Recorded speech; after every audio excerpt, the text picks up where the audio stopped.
Jinto John എന്ന വ്യക്തി കഴിഞ്ഞ ദിവസം ഉണ്ണികൃഷ്ണൻ എന്ന വാക്കിനെ അധിക്ഷേപിച്ചുകൊണ്ട് മാതൃഭൂമിയിൽ നടത്തിയ വാചകം എല്ലാവരും ശ്രദ്ധിച്ചിരുന്നല്ലോ. നാവുപിഴ എന്ന പേരിൽ അതിൽ നിന്ന് എസ്കേപ്പ് അടിക്കാൻ പരിശ്രമിക്കുമ്പോൾ അത് നടക്കണ കേസല്ലല്ലോ ജിൻഡോ. നമ്മുടെ നാട്ടിലെ ഒരു കോൺഗ്രസ് നേതാവ് ഉണ്ണികൃഷ്ണൻ എന്ന പേരുകാരെയെല്ലാം അദ്ദേഹത്തിൻ്റെ മനസ്സിൽ എങ്ങനെയാണ് പോരാത്തതിന് സംഘപരിവാർ ഈ നാട്ടിൽ ഏത് പേരുമായി ബന്ധപ്പെട്ട് അവരുടെ വിശ്വാസവുമായി ചേർന്ന് നിൽക്കുന്നതാണെങ്കിൽ അത് ആരെങ്കിലും മോശമായി ഉപയോഗിച്ചാൽ ഉടൻ വ്രണപ്പെടുന്നവരാണ്. പക്ഷേ അവിടെയും അത് സംഭവിക്കുന്നില്ല. ഒത്തുകളിയാണെന്ന് ആരും പറഞ്ഞു കളയല്ലേ. അങ്ങനെ ഒരു പൊളിറ്റിക്കൽ മൊറാലിറ്റിയുടെ സദാചാര ബോധം കേരള സമൂഹത്തിൽ കൊണ്ടുവന്നത് CPM ആണ്. അത് തന്നെയാണ് ഞാൻ പറഞ്ഞത്.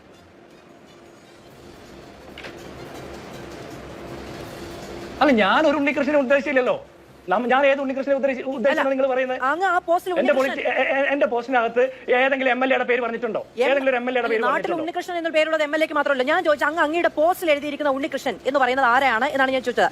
അങ്ങ് അവനവന്റെ അങ്കണത്തിലെ ഉണ്ണികൃഷ്ണന്മാരെ എന്ന് പറയുന്നുണ്ടല്ലോ, അത് ഏത് ഉണ്ണികൃഷ്ണന്മാരാണ്? അല്ല മാധു ഇപ്പോ എല്ലാവരും അരിയാഹാരം കഴിക്കുന്നവരാണ്, എല്ലാവരും കേരളത്തിൽ ജീവിക്കുന്നവരാണെന്ന് പറഞ്ഞപ്പോൾ തന്നെ കേരളത്തിൽ ഈ ഇത്തരത്തിലുള്ള അസന്മാർഗിക അല്ലെങ്കിൽ ഇത്തരത്തിലുള്ള പ്രവർത്തനങ്ങളൊക്കെ നടത്തുന്ന ആളുകളെ പൊതുവെ പറയുന്ന ഒരു ടേമാണ് ഉണ്ണികൃഷ്ണൻ എന്നുള്ളത്. അങ്ങനെ ഇത്തരം അസാന്മാർഗിക പ്രവർത്തനങ്ങൾ നടത്തുന്നവരെ കേരളത്തിൽ പൊതുവായി ഉണ്ണികൃഷ്ണന്മാരെന്ന് വിളിക്കുന്നുണ്ടായിരുന്നു ഞാൻ കേട്ടിട്ടില്ല. ഡോക്ടർ ജിൻഡോ ജോൺ, മാധു തിരക്ക് പിടിക്കില്ലേ. ഞാൻ പൂർത്തിയാക്കട്ടെ. പകുതി പറഞ്ഞിട്ട് വിവാദമാകുന്നു പറയില്ലേ. ഇത്തരത്തിൽ ചില ആളുകളെയൊക്കെ നമ്മുടെ നാട്ടിൻ പ്രദേശത്തൊക്കെ അങ്ങനെ പറയുന്നുണ്ട്. അതുപോലെ അല്ലാതെ ഞാൻ ഉണ്ണികൃഷ്ണന്മാർ മുഴുവൻ മോശക്കാരാണെന്ന് ഞാൻ പറഞ്ഞില്ല. ഞാൻ മോശക്കാരനാണെന്ന് പറഞ്ഞില്ല. ഉണ്ണികൃഷ്ണന്മാർ മോശക്കാരാണെന്ന് ഞാൻ പറഞ്ഞോ? അങ്ങ് പറഞ്ഞു അസാന്മാർഗിക പ്രവർത്തനങ്ങൾ പൊതുവെ നമ്മുടെ നാട്ടിൻ ഉണ്ണികൃഷ്ണന്മാരെന്നൊക്കെ വിളിക്കാറുണ്ടെന്ന് ഞാൻ കേട്ടിട്ടില്ല. എനിക്ക് 35 വയസ്സായി. ഈ 35 വയസ്സിലേക്ക് ഞാൻ ഇതുവരെ അസാന്മാർഗിക പ്രവർത്തനം നടത്തുന്നവരെ ഉണ്ണികൃഷ്ണന്മാരെന്ന് വിളിക്കുന്ന ഒരു നാടിനെ കുറിച്ചും കേട്ടിട്ടില്ല. ഈ പാനലിൽ ആരെങ്കിലും അങ്ങനെ കേട്ടിട്ടുണ്ടെങ്കിൽ ആർക്ക് വേണമെങ്കിലും തിരുത്താം. ഞാൻ 1 മിനിറ്റ് മൗനം ആചരിക്കാൻ തയ്യാറാണ്. അല്ല മാധു, ഈ നാട്ടും പുറത്ത് ഇത്തരത്തിൽ അസാന്മാർഗിക പ്രവർത്തനം നടത്തുന്ന ആളുകളെ മുഴുവൻ ഉണ്ണികൃഷ്ണന്മാരെന്ന് വിളിക്കുന്നു ഞാൻ പറഞ്ഞില്ല. ഉണ്ണികൃഷ്ണന്മാരെന്ന് വിളിക്കുന്നു ഞാൻ പറഞ്ഞോ? അങ്ങ് പറഞ്ഞ ആ സെന്റൻസ് ഒന്നും കൂടി ആവർത്തിക്കൂ. നാട്ടിൽ അസാന്മാർഗിക പ്രവർത്തനം നടത്തുന്ന മുഴുവൻ ആളുകൾ ഉണ്ണികൃഷ്ണന്മാരാണോ? അല്ല, അങ്ങ് നേരത്തെ പറഞ്ഞ സെന്റൻസ് ഒന്ന് ആവർത്തിക്കൂ. നാട്ടിൽ അസാന്മാർഗിക മാർഗ്ഗങ്ങൾ മുഴുവൻ പ്രവർത്തനം നടത്തുന്ന മുഴുവൻ ആളുകൾ ഉണ്ണികൃഷ്ണന്മാരാണെന്ന് ഞാൻ പറഞ്ഞോ? എല്ലാ തരത്തിലുള്ള ആളുകളും അത്തരത്തിൽ അഭിപ്രായങ്ങൾ പറയും. അല്ല, അങ്ങ് നേരത്തെ പറഞ്ഞ സെന്റൻസ് ഒന്ന് പറയും. മാർഗിക പ്രവർത്തനം നടത്തുന്ന ഏത് ഉണ്ണികൃഷ്ണന്മാരെയാണ് ഉദ്ദേശിച്ചത് എന്ന് ഞാൻ ചോദിച്ചപ്പോൾ ഡോക്ടർ ജിൻഡോ ജോൺ പറഞ്ഞത് നമ്മുടെ നാട്ടിലേക്ക് ഈ അസാന്മാർഗിക പ്രവർത്തനങ്ങളൊക്കെ നടത്തുന്ന ആളുകളെ പൊതുവെ പറയുന്ന ചില പേരുകളിലൊന്നാണ് ഉണ്ണികൃഷ്ണൻ എന്നാണ്.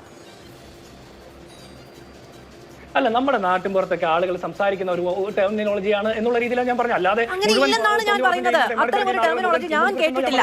ഞാനും അങ്ങും ഉപയോഗിക്കുന്ന മലയാള ഭാഷയല്ലേ. ഞാനും അങ്ങും ജീവിക്കുന്നത് കേൾക്കാത്തതെല്ലാം മാധു കേൾക്കാത്തതെല്ലാം ഇല്ലാത്തതാണെന്നും മാധു കേൾക്കുന്നത് മാത്രമാണ് ഉള്ളതെന്നും വിചാരിക്കാനും പാടില്ല. നാട്ടിലെ ആളുകളെ കുറിച്ച് അനാവശ്യം എഴുതി പിടിപ്പിക്കുന്നവർക്കൊക്കെ പൊതുവെയുള്ള പേര് ഡോക്ടർ ജിൻഡോ ജോൺ ആണ് എന്ന് അങ്ങനെ പറയാറുണ്ട് എന്ന് ഞാൻ പറഞ്ഞ അങ്ങ് സമ്മതിച്ചു തരുമോ? ഡോക്ടർ ജിൻഡോ ജോൺ എന്ന പേരുള്ള ഏതെങ്കിലും തോന്നിവാസികളുണ്ടെങ്കിൽ അവരുടെ പേരിൽ ഉപയോഗിക്കാം. നാട്ടിൽ അസാന്മാർഗിക പ്രവർത്തനം നടത്തുന്ന ആളുകളെ പൊതുവെ ഇത്രയും അങ്ങൊക്കെ അറിയാവുന്ന നാട്ടിൽ വിളിക്കുന്നത് ഉണ്ണികൃഷ്ണന്മാർ എന്നാണ്. ഇനി നാട്ടിലെ ആളുകളെ പറ്റി അനാവശ്യം എഴുതി പിടിപ്പിക്കുന്ന ആളുകളെ മാധു പറയുന്ന പോലെ അല്ല ഞാൻ പറഞ്ഞത്. താങ്കൾ അങ്ങനെ അതിവായന നടത്തിപ്പോല്ലേ? അങ്ങനെയല്ലല്ലോ ഞാൻ പറഞ്ഞത്. നാട്ടിൽ തോന്നിവാസം ചെയ്യുന്ന മുഴുവൻ ആളുകളുടെയും പേര് നമുക്ക് ഇഷ്ടമുള്ള വിളിക്കാൻ പറ്റുമോ? അങ്ങനെയല്ല. എല്ലാ പേരിലും ഞാൻ പറഞ്ഞതല്ല, അങ്ങാണ് പറഞ്ഞത്. നാട്ടിൽ അസാന്മാർഗിക പ്രവർത്തനം നടത്തുന്ന ആളുകളെ പൊതുവെ വിളിക്കുന്ന ചില പേരുകൾ ഉണ്ണികൃഷ്ണൻ എന്നാണെന്ന് ഞാൻ പറഞ്ഞോ ഡോക്ടർ ജിൻഡോ ജോൺ? അങ്ങല്ലേ പറഞ്ഞത്?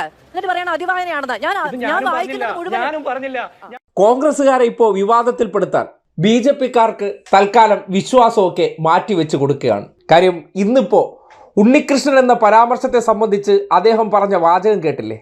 നമ്മുടെ സമൂഹത്തിൽ ചില കാര്യങ്ങളൊക്കെ ചെയ്യുന്നവരെ ഉണ്ണികൃഷ്ണൻ എന്നാണ് വിളിക്കുന്നതെന്ന്. ആര് വിളിക്കുന്നത്? ജിൻഡോ ജോണും അദ്ദേഹത്തിൻ്റെ ചുറ്റുവട്ടത്ത് നിൽക്കുന്നവർ ഈ നാട്ടിൽ ഈ ഒരു പേരിന് കൊടുത്തിരിക്കുന്ന അർത്ഥം നോക്കൂ. നിങ്ങൾ ആരെങ്കിലും എവിടെയെങ്കിലും അങ്ങനെ കേട്ടിട്ടുണ്ടോ? ഉണ്ണികൃഷ്ണൻ എന്നത് ഈ നാട്ടിലെ ഒരു മോശം പേരാണ് എന്നുള്ളത് ആരാണ് ജിൻഡോയെ പഠിപ്പിച്ചത്? ഉള്ളിലെ ഒരു ചെറിയ വർഗീയവാദി എങ്ങനെയാണ് പുറത്തേക്ക് വരുന്നത് എന്നതിൻ്റെ തെളിവ് കൂടിയാണ്. എന്നിട്ട് ഇന്നിപ്പോൾ ഒരു മാപ്പപേക്ഷയുമായിട്ട് വന്നിട്ടുണ്ട്. കയ്യിൽ വെച്ചിരുന്നാൽ മതി. ഈ നാട്ടിൽ ഉണ്ണികൃഷ്ണൻ എന്ന പേരുള്ള എത്രയോ മഹാന്മാരുണ്ട്. അവരുടെയൊക്കെ പേര് കേൾക്കുമ്പോൾ ജിൻഡോ ജോണിന് തോന്നുന്നത് എന്താണെന്നാണ് ആ മാതൃഭൂമി ചർച്ചയിൽ തുടർന്ന് പറഞ്ഞത്. കാര്യം തൻ്റെ മനസ്സിലിരിപ്പാണല്ലോ, ഓരോ വ്യക്തിയുടെ ഉള്ളിലിരിപ്പാണല്ലോ അറിയാതെയെങ്കിലും പുറത്തേക്ക് വരുന്നത്. ഒരു നെറുകെട്ട വിഷയവുമായി ബന്ധപ്പെട്ട് ന്യായീകരിക്കാൻ ഇറങ്ങി പുറപ്പെടുമ്പോഴാണ് ഉള്ളിൽ ഒളിപ്പിച്ചിരുന്ന ആ ഫ്രോഡ് എടുത്ത് പുറത്തേക്ക് ചാടിയത്.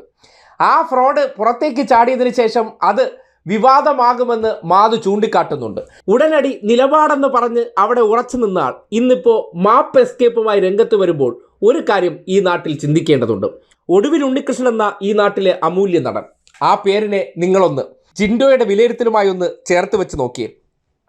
ബി ഉണ്ണികൃഷ്ണൻ എന്ന ചലച്ചിത്ര സംവിധായകൻ, നിങ്ങൾ ഇദ്ദേഹത്തിൻ്റെ മനസ്സിലെ ആ ചിന്താഗതിയുമായി ഒന്ന് ചേർത്ത് വെച്ച് നോക്കണേ. കോൺഗ്രസ് നേതാവായിട്ടുള്ള പഴയ ഒരു ഉണ്ണികൃഷ്ണനുണ്ട്, അദ്ദേഹത്തെക്കുറിച്ച്, ആ പേരിനെക്കുറിച്ച് ഇദ്ദേഹത്തിൻ്റെ മനസ്സിലുള്ളതൊന്ന് ആലോചിക്കണേ. പിന്നീട് ശ്രീകൃഷ്ണന് ഉണ്ണികൃഷ്ണൻ എന്ന് ഈ നാട്ടിലെ സംഘപരിവാറുകാർ വിളിക്കാറുണ്ട്. ആ ഉണ്ണികൃഷ്ണനെക്കുറിച്ചും ഇദ്ദേഹത്തിൻ്റെ മനസ്സിലിരിക്കുന്ന ആ അശ്ലീല ചിന്ത എന്താണെന്ന് നോക്കണേ. അതായത് മോശം പ്രവർത്തനമൊക്കെ ചെയ്യില്ലേ, അവന്മാരെ നമ്മുടെ നാട്ടിൽ വിളിക്കുന്ന പേരാണ് ഉണ്ണികൃഷ്ണൻ എന്ന്.